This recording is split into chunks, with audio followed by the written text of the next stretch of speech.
Достар, егер адам стресс, депрессияға ұшыраса, онда ол организмге тек қана зиянын тигізеді.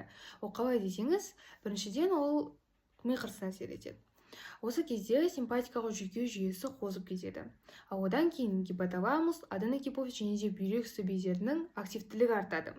Мәселен, гипоталамустан кортиколиберидер, аденогипофизден кортикотропиндер және де бүйрек үсті бездерінен глюкокортикоидтардың өндірілуі артып кетеді. Яғни олар шамадан тыс көп өндіріліп кетеді. Глюкокортикоидтар олар бауырға және де өкпеге тек қана теріс әсер көрсетеді. Мәселен, бауырда ангиотензиногеннің синтезін арттырады, ал енді өкпе артериолаларында ангиотензин айналдырушы ферментті, немесе оны орысша АПФ деп атаймыз, сол ферменттің синтезін арттырып жібереді. Ал енді осы АПФ ферменті ол бауырға барады да ангиотензиногенді ангиотензин 1-ге айналдырады, ангиотензин 1-ді ангиотензин 2-ге айналдырады. Яғни осы процесті